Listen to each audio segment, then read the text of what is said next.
This is the Horse Radio Network. This is episode 13 of Retired Racehorse Radio on the Horse Radio Network, brought to you by Kentucky Performance Products, Riding Warehouse, Smooth Stride Jeans, and Casual Products. Retired Racehorse Radio is your guide to the adoption, care, and training of the retired racehorse, brought to you in cooperation with the Thoroughbred Makeover and New Vocations. Today, we're going to talk about the white elephant in the veterinary clinic. That's right, we're talking ulcers with the famous Dr. Seamans. Jamie is going to give us some training tips, and we answer some of your listener questions.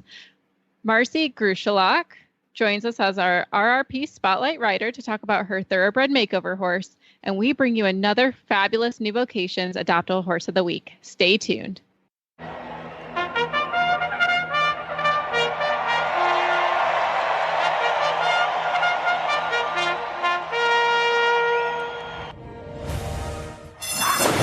And they're off on Retired Racehorse Radio, the podcast that is your guide to the adoption, care, and training of the retired racehorse. This is Jamie Jennings in Norman, Oklahoma.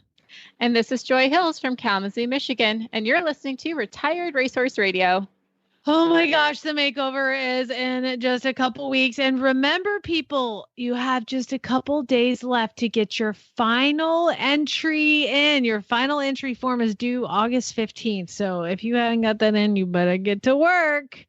It's coming up soon. And of course, we would always like to thank our sponsor, Kentucky Performance Products, for being our title sponsor of the show. And let's hear a little bit from them right now. She had waited all her life for this moment, dreaming about it since she was 10 years old. The trailer ramp touched the ground. He whinnied as she backed him out, swinging his head around to get a good look at his new home. His coat gleamed in the sun. Her love had arrived. She was breathless. He was beautiful. She could hardly wait to tack him up and start off on what she was sure would be the best times of her life. This love story is brought to you by Contribute, providing essential omega-3 fatty acids that help maintain low inflammation levels throughout your horse's body. The horse that matters to you matters to Kentucky Performance Products. Call 859-873-2974 or visit kppusa.com to order today. We love to bring y'all information related to the racehorse. And of course, we have our favorite, he's kind of our official show veterinarian, our official on-air vet. And we have Dr. Madison Seamans on with us. Hello, Dr. Seamans. Hi, so good to talk to y'all. Wow, did we wake you up out of bed or something? No, I'm an early riser. Okay. Well, what we wanted to talk to you about is, so many times you get a horse off the track, and so many times there's something wrong with the horse. And if you go online and you look up anything, 99.9% of people will tell you, you know what your horse has? Everybody say it together. Ulcers! So is that... Do they have what is the story here, Dr. Seamans? I am pretty sure you're a fairly opinionated person about this. Go. Oh, you've been reading my mail. It's really interesting. When we first had the first of the really, really long endoscopes, they have to be about 9 feet long. We started diagnosing lots of gastric ulcers, and there's been a couple of pretty extensive studies looking at that, and apparently the thoroughbred racehorses have a very high incidence of gastric ulceration, and this kind of spills over into now, any horse that's a little cinchy, a little bronchi, a little colicky. I mean, this is kind of the disease du jour, where everybody's got gastric ulcers. Well, it is pretty common, but it's certainly no more common than it was before we invented the endoscope. So, yeah, there are some things to consider, but I think that this is a diagnosis that is overused. So how many racehorses would you say have ulcers? Let's just focus on racehorses right now. Coming off the track, I would imagine that the incidence of gastric ulcers is pretty high because of the type of lifestyle that they live. Some of the published studies show that upwards of about 50 or 60% of these horses are affected to some degree. If your horse is affected, what are some of the telltale signs? Just about anything. it typically it will be sort of a mild, insidious colic that doesn't go away. Also, we've seen horses that were a little cinchy. We go ahead and tighten the saddle up on them, and they get a little objection to being cinched, and there's just pressure in that area, a little in front of the stomach, but apparently in these horses that have ulceration, if we treat them successfully, and they quit being cinchy. So it's kind of a evidence-based or an outcome-based medical procedure at that, because we treated them and they got over it. So that's definitely part of it. Unthriftiness. You're feeding the horse and they're just not looking very good. But mostly it's these gastrointestinal GI types of symptoms that we're looking at that will give us a clue at what we're doing. Okay. The interesting part about this is that it's not only the stomach gets ulcerated, but the right dorsal colon can get ulcerated as well, and that's a bit more difficult to diagnose. Well, let's talk. Why do these things become ulcerated? Man, that's a $64,000 question. I do not know why. And it's really interesting. There has been a fair amount of discussion about different diagnostic techniques, and to try to figure out what's going on. And of course, the endoscope is the gold standard.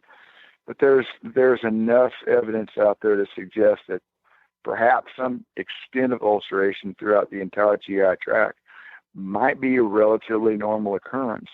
And so, in other words, at autopsy, horses that have died from something other than, GI problems, we can open up their GI tract and they actually have an evidence of ulceration, and it's not necessarily been a clinical entity. It hadn't bothered them. There's no report of it bothering them. So just because there are some erosions along the lining of the stomach or the intestine doesn't necessarily mean it's a pathologic event. Interesting. So, Dr. Seamans, I have a question. Why do we see it so often in thoroughbreds? Like, that's the go-to of the ulcer-prone horse compared to other breeds.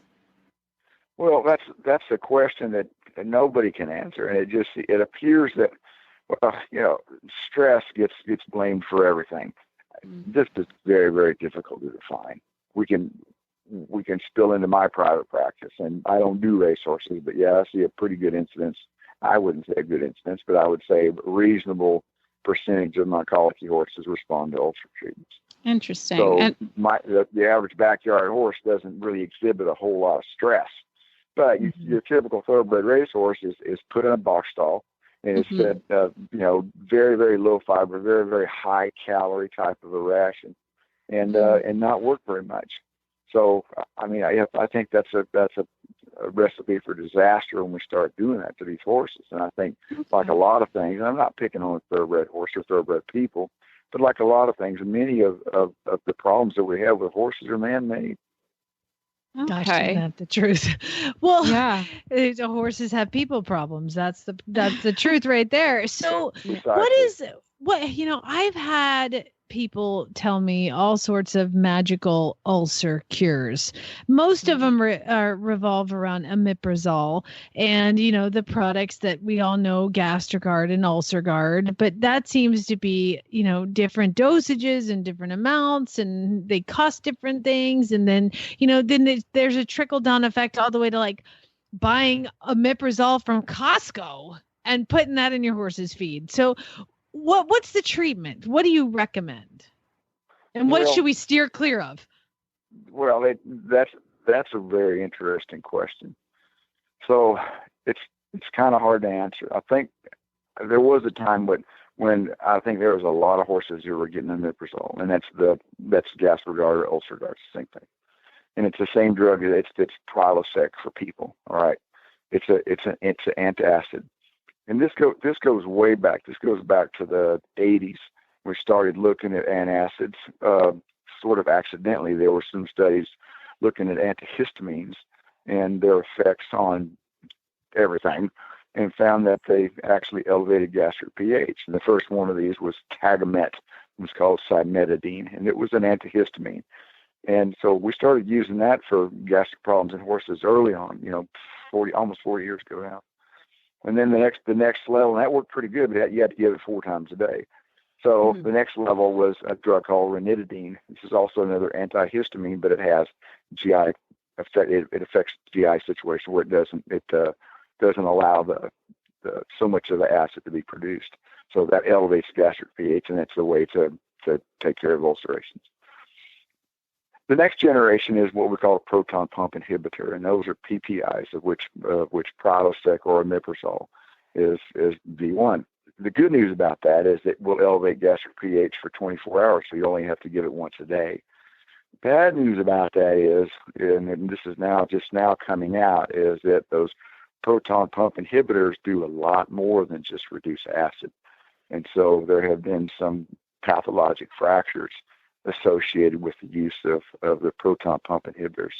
And there's some class action lawsuits right now that the ambulance chasers on late night television are using to go after some of the companies making these drugs, because people are breaking bones, they're getting brittle. And people and horses. Yes, or horses. Yes, absolutely, both of them. Okay. So I think long-term use, this is probably not the best thing we can do for the horse. The studies that have been out right now looking at calcium absorption on horses that are on omeprazole for 60 days are giving us some mixed results. One particular study, a pretty large study, is showing that it doesn't affect calcium absorption, which may affect bone pathology. The other study says that it does affect bone absorption, resorption, and nutritional absorption of calcium, which may well affect the basic strength of bones. So it gets real complicated. What I do in my personal practice is that I will take these horses if I know for a fact, or at least I'm suspicious that that's what we got, is I will start them on that course for a few days. And then what I do is I like to get them on a more natural type of a feeding schedule. I think part of the problem is that we feed them twice a day in many settings, but that gastric acid is still being pumped out 24 hours a day. Mm-hmm. In the wild, the horse will graze about 16 hours a day. And so what happens is the act of chewing actually creates saliva and salivary buffers that get swallowed, and that's what helps to keep that pH from causing a problem. So for my horses, my patients, I will go ahead and start them on a course of either omeprazole or ranitidine, because it's a lot cheaper, but you got to give it twice a day. And then hang a slow feeder for them. I like these nets that have these real tiny holes in them. The slow feeder I use has holes in it. They're about an inch or so across. And the horse looks at you kind of funny because they know that it's going to take a long time to eat a flake of hay that way.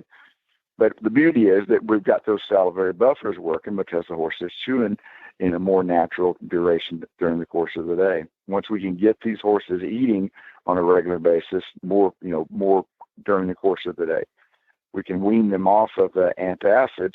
And I generally treat my patients only a couple of weeks.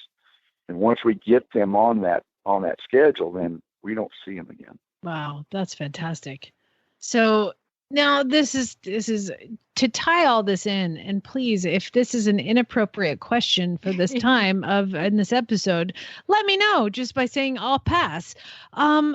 It's how many of the horses at Santa Anita were on omeprazole? We've had a record number of breakdowns at Santa Anita. Is there anything to pinpoint that, or is that just, like I said, a ridiculous question? If you go on the backside of most racetracks in America, I would argue that a very high percentage of horses are on omeprazole. And I'm not picking on the thoroughbreds, because we've been training out of a bottle for a long time. Everybody wants the next magic fix, something out of a bottle rather than really get into the source of the problem. And so this really begs the question, because this is the potential perfect storm here. Larry Bramlage did a very interesting presentation to one of the big thoroughbred breeders clubs back in Lexington. You can Google Larry Bramlage, and he talks about bone metabolism. It's about a 45-minute talk. I don't have the address right now, but you can YouTube it, and it's still available. And he talks about the thoroughbred racehorse and how these catastrophic injuries occur. And so thoroughbreds always get the rap for having, weak legs or whatever, because they do break down. And the challenge is the way that we train them. So let's back up just a second. So we think about this as a very high percentage of thoroughbreds and quarter horses that are on omeprazole. I wouldn't say everyone, but I would say an exceedingly high percentage. Then we throw in the mix of the way we train them. And so what Bramlage talks about in his study is very interesting. He says you can take a wire and bend it 2 or 3 times and it won't break. But if you bend that wire successively over and over and over and over, eventually it's going to break. There's physics there. And so with thoroughbred racehorse, what we do is we will gallop them in a straight line. And so we're putting these stresses on these bones over and over and over again. And much like that wire, we're going to break that. And the clear studies that have been shown here recently, in the recent, say, 3 or 4 years, is that we can gallop them in a straight line at a steady pace for about 3 furlongs. That's all we can do. We've got to back them off. We've got to either trot them, or we've got to walk them, or we've got to turn them around. And the reason that we don't see these catastrophic injuries in other disciplines, jumping horses, polo horses, reining horses, endurance horses. I mean, think about how far they ride in a given day.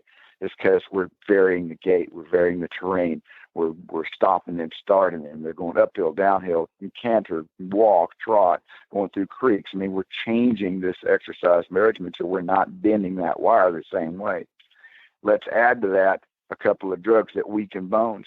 So we're going to add Prilosec or Ulcer Guard, and a lot of horses are getting a class of drugs called bisphosphonates. One of them is Children. It's been around a long time. And there's a newer one out now is Osphos. It increases bone density, but it probably decreases bone strength. There's a lot of people that are looking at these very critically now. We used them for navicular horses a long time ago, and we were seeing some pretty good results. How it works and why it works, nobody knows. It's the same class of drugs that we use for postmenopausal women. That they're called bisphosphonates. Boniva is one of them that you see advertised all the time. Well, you can only do that once a year or twice a year. Same with the horse. So this is a perfect storm. Okay, we're exercising these horses in a way that puts them at risk. We're giving them 2 completely different drugs that probably weaken bones, and then we get into some train wrecks. So wow. I think we got a perfect storm here, and that I think, and I can't prove it, but I think this is what's happening. Well, Doctor, if obviously if Dr. Seamans is on board, there's something going on. But if Dr. Bramlage is on board, he's the racehorse vet of all racehorse vets. So interesting. He doesn't talk about omeprazole, and he doesn't talk about bisphosphonates. Okay, this talk is probably 3 or 4 years old now. He's the one that talks about the training methods, and that's what weakens these bones. And he also presents some really good evidence to suggest that we need to start 2-year-olds because we will actually increase bone strength by recruiting the types of bone cells that just add higher quality bone. So yeah. more so than if we hold off until they're 3 or 4. That's a whole other topic. But what I'm saying is that you put all 3 of these things together, these 2 drugs, and then the way these horses are trained, I think that it may not be any bullets in that gun, but it's sure smoking right now. It is. Well, there's definitely a lot going on in the thoroughbred racing world, and we will have to just sit back and kind of see what's going to happen. Smarter people than us are working on it. But as always, Dr. Seamans, I love having you on. It's always educational. It's always interesting. And remember, y'all can, if you like the way that he talks, you'll like the way that he writes, because he has a book. Why don't you tell everybody about the book? Oh, thank you so much. Yeah, the name of the book is Never Trust a Sneaky Pony and Other Things They Did Not Tell Me in Veterinary School. And it's just sort of a cheeky look at how and why we do the things we do. There's practice anecdotes, there's hard science, and what happens when we do treat them, what happens when we don't treat them. It took me about 20 years to write it, and I've had some people tell me it was a pretty good read. My wife likes it, but she's prejudiced. You can get it. You can get it at my website, cornerstoneequine.com. There's only one E between Cornerstone and Equine. It's in its third printing and available now. Fantastic. Dr. Seamans, again, thank you so much. CornerstoneEquineVet.com. Thank you for coming on. You're the best. Talk to you soon. Y'all are so good to me. I really appreciate it. Y'all be good. Remember, we've had so much rainfall in the U.S. and bugs are the problem. Oh my gosh, the amount of horse flies and flies that people are dealing with is crazy. So protect your equine friends with Casual Company's full line of chemical-free fly protection. The Casual Company's Crusader Fly Mask has a patented design for maximum comfort and protection from insects, and it blocks 70% of UV rays. Available in an array of sizes and styles. Casual Company's Crusader line of fly protection is a chemical-free alternative to fly sprays that can contain chemicals. They're expensive. How many times do you spray your horse, Joy? And like literally to insult you, a fly lands right where you sprayed it. It's offensive. So they don't last long. So the Crusader line by Casual Company can protect your horse from head to hoof. Available in fly mask, fly sheets, fly boots, and the unique adjustable design for the fly boots helps reduce stomping caused by insect-induced stress, and it fits any horse in the barn. So for more information on Casual products, visit one of their nationwide authorized dealers or visit casualcompany.com. Stay connected by following them also on Facebook and Instagram.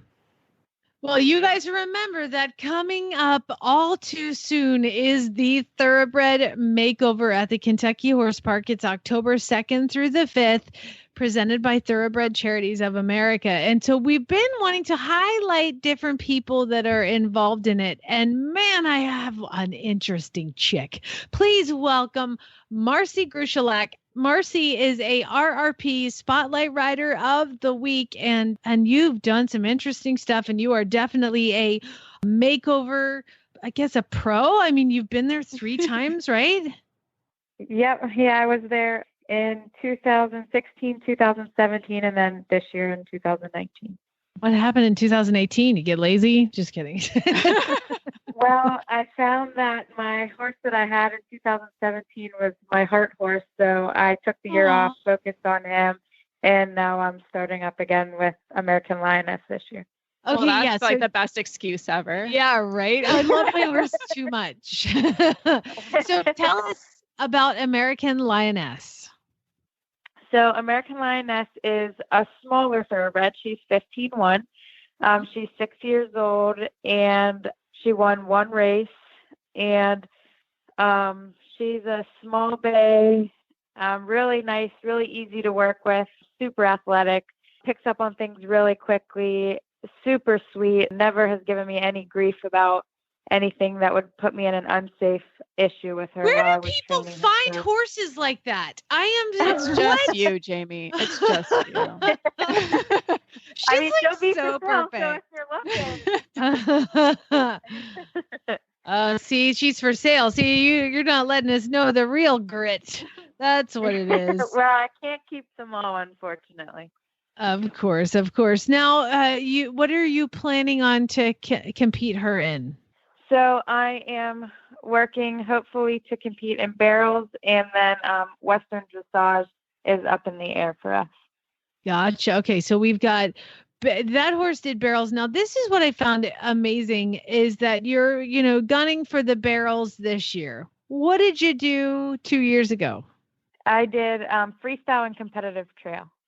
So we've got competitive trail, we've got freestyle, we've got Western dressage, we've got barrels, and also you did 2016, I believe, in competitive trail and freestyle as well, right? Correct. And that was Simon Says, which is like a fantastic racehorse name. What is Simon Says doing now? So after the makeover, because Simon Says sold and he is now an eventing horse, his owner actually takes him to college with her. and she rides on the equestrian team at her college also. Oh my gosh, his name is Because Simon Says, and he went to college with the girl. Like, that's everybody's dream, to take their horse to college. So, what I got out of this is, these thoroughbreds are so versatile, obviously, but your current heart horse, as you said, tell what he does now for a living. So my hard horse, his name is Funny Bunny B. He is my main mounted shooting horse. So I shoot main match on him, which is revolvers. You shoot the first 5 balloons with a single action revolver. They have like it's just powder in a wad, and it's crimped, and then it can only go up to 20 feet, the ammo. So we shoot the first 5 balloons with the first gun, do a gun change, and then we shoot the second 5 balloons. And then we also have started shooting shotgun this year. So we shoot our first 5 balloons with a revolver, and then our second 5 balloons we shoot with a shotgun. So I actually have to let go of the reins to hold my shotgun with both hands. Good Lord, I'd be intense. She is a Western girl. She is. And Through then and through. the same horse, Funny Bunny B, has done a competitive trail ride in 30-mile endurance ride, and he's going to his first rodeo. So, you are the queen of getting the most out of your horse and your thoroughbred and your racehorse. Do you get funny looks taking a thoroughbred to things like that, or is it pretty okay to do that now? I still get some funny looks. I like to ask strangers before and after what they think of a thoroughbred in the sport. So I did it a lot in endurance. I actually did a takeover for OTTB Western and covered my whole endurance ride on their page. And I would ask people before, I'm like, what do you think about thoroughbreds in the sport? And they'd be like, no go. I don't think this will happen, or I think they have a chance. And then after, because Funny Bunny B placed in the top 10 in endurance, I would ask them again, okay, what do you think now about my horse in endurance? Boom, mic drop. Cool to see. Yeah. Well, Marcy, where can people keep up with you? I do believe you are blogging your makeover journey on Horse Nation, right? Yep, I am blogging American Lioness's journey on Horse Nation. Funny Bunny B has his own Facebook page, or you can follow me on Instagram or Facebook. Fantastic. Marcy, thank you so much for joining us, and we'll see you at the makeover, girl. Yeah. All right. See you then. Well, of course, it wouldn't be a classic retired racehorse radio without our equestrian must-haves. Sonia, what do we have today? Today, I wanted to touch on some of our favorite riding boots, new and old, for English and Western riders. Our selection isn't as huge as some of our other sections, but we're truly proud to carry each and every one. So I'm going to start in the English tall boot department. This year, we got in the new Mountain Horse Sovereign tall boots. Drooling over those. Right? Yeah. It's that beautiful chocolate brown color. And even more recently, we got in the Mountain Horse Luxe tall boots in black. So when people think of tall boots, they probably think area or custom boots. But in my opinion, the Mountain Horse deserves some recognition because in my experience, this brand is so durable. And now that they've upped what I call the look at how pretty those are factor, you just can't go wrong. Exactly. I mean, especially custom boots are so expensive. They're a great investment, don't get me wrong. But for some of us who might have multiple horses or a husband who checks our bank accounts, the Mountain Horse is a good way to go. Oh, yes. Oh, yes. And for paddock boots, though, I'd have to go with the classic Ariat Heritage laces zip boots. Mine have lasted through so many adventures in the saddle and out of the saddle, and Ariat didn't get its name for nothing. So their paddock boots are comfortable for hours on end, durable, functional. I personally prefer lace-up because I go through zippers like nobody's business, but the zippers sure are convenient. I agree with that one. I think my Ariats are going on their 3rd year now, so it's definitely a good investment with that brand. Mm-hmm. Yep. Years and years.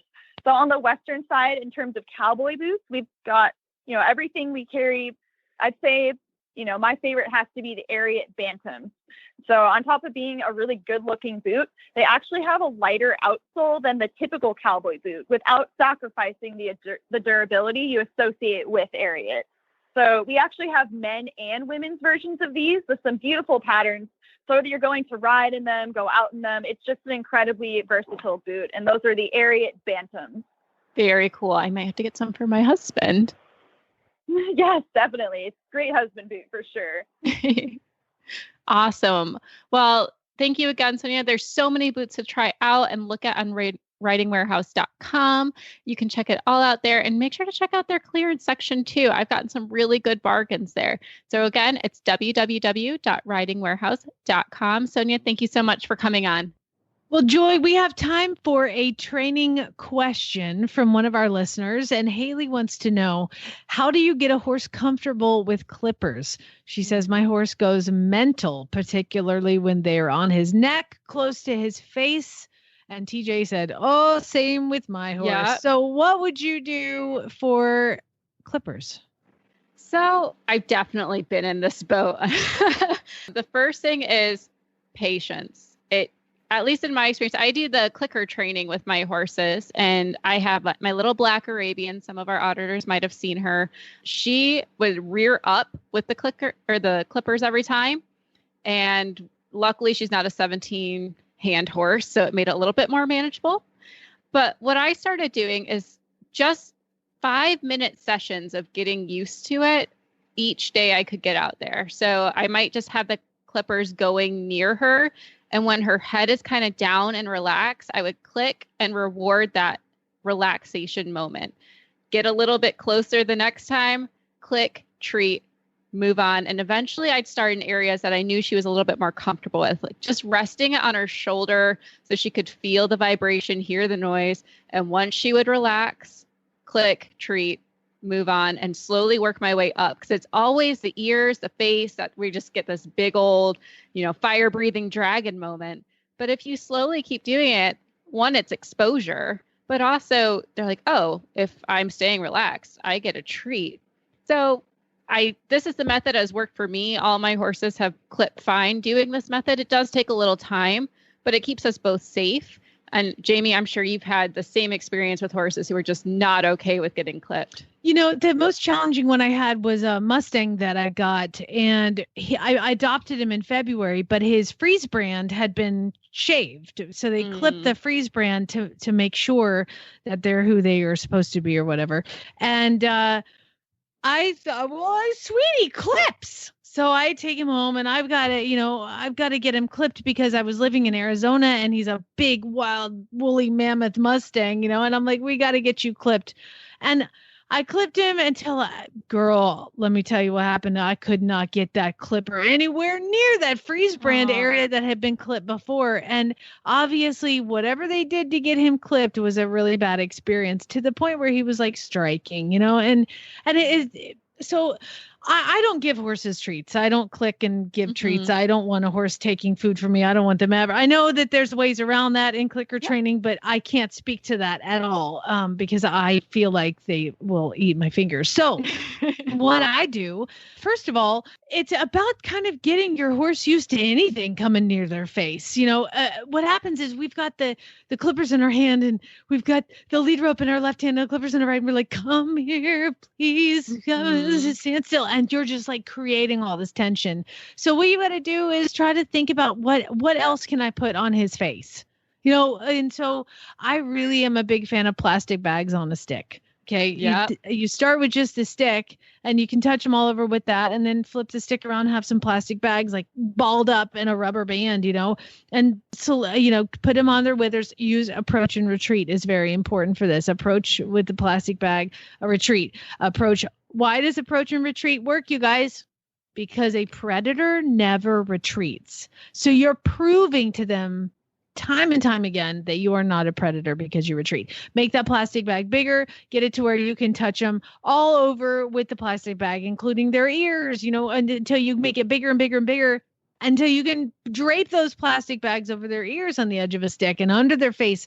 That's not going to make anything seem like that big a deal after that. But they do have trouble with the buzzing and the electric and the noise and the vibration.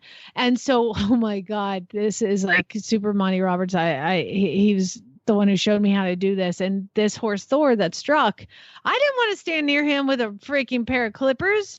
No, thank you. So what did we do? I took a really long stick and I duct taped an electric toothbrush to the end of it. And I've got like basically what you did with the plastic on the stick, you do with an electric toothbrush on a stick. You can go to Walmart, people, and you can buy them for like $2.50. Mind you, you will never brush your teeth with it after this, but it is a fantastic way to desensitize them and get them used to the vibration and the buzzing and the noise. And you're far enough away to where you're not imposing in their space. You're not creating tension. Approach and retreat on the withers is their little sweet spot. That's where their mama rubbed them. So always kind of rub behind the withers and then expand that, make it bigger circles. You should see me talking with my hands, Joy. It's amazing. So make that spot bigger. And then eventually, you know, you've got that toothbrush on a stick. You're standing kind of at a 45-degree angle off their shoulders, and you slowly take it up their neck and back down, or just in front of their withers and back down, and then up their neck and back down, and just incrementally get further and further up till you've got that toothbrush almost behind their ear and back down. And if they move, if you're like, get it halfway up their neck and they start moving, leave it there, leave it there, leave it there. Yeah. Once they stand still, take it away. Yeah. So they learn that the takeaway is, you know what, as soon as I stand still, I know how to make that go away. I'm going to be real still, and then all of a sudden they're okay with it. So just keep in mind that you want to move, approach and retreat, slowly getting everything incrementally better. And just, there. And so basically once you can get an electric toothbrush all around their face, the clippers, no big deal. So just think about that. Keep trying that. And if you guys have any questions, of course, you can reach out to Joy or I at Horse Radio Network is our Jamie at horseradionetwork.com, Joy at horseradionetwork.com. And if you have any questions, I get videos from people all the time. What do I do? Yeah, I love it. I will consult for absolutely minimum charges. No, I'm just kidding. Just send the video. We do it for free because we like you guys. I love doing it. So if you have any questions, definitely let us know. But good luck, Haley and TJ. The genes, people, the genes. That's all about the genes. Can I tell you a little bit about my very favorite thing about smooth stride genes? I think I failed to mention this on the last episode, but the best thing about these genes is that there is a cell phone pocket on top of your thigh. How many times do you put your dang cell phone in your back pocket and you get on your horse and the cantle of the saddle shoves the phone up and then you go trotting off and then the freaking phone falls out of your pocket, hits the ground, and then maybe Zeus steps on. Oh, that was me. But maybe something happens and then your screen is cracked. Save your screens, people. Put it in your Smooth Stride jeans. What's great about Smooth Stride too is that they have no inseam. There's like inside of your thighs, there's no lumps and bumps. Unless that's your thigh, no lumps and bumps from the jeans at all. Was that TMI? Am I talking about myself too much, Joy? Keep going.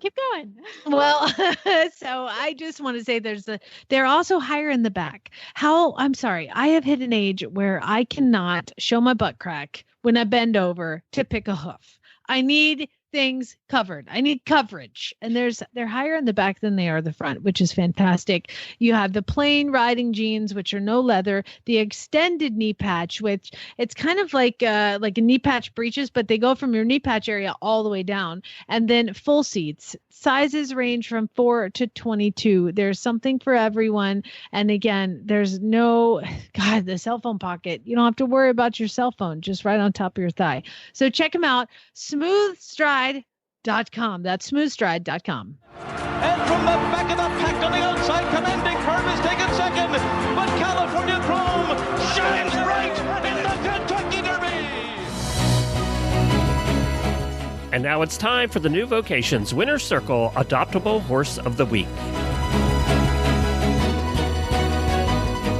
Well, it's an amazing time for our new Vocations Winner's Circle Adoptable Horse of the Week, and we have a very special horse for you. We have Jennifer Daniels from the Ohio Center for New Vocations to bring us our standard bred. We don't talk too much about them, but we will be getting more into it in the fall.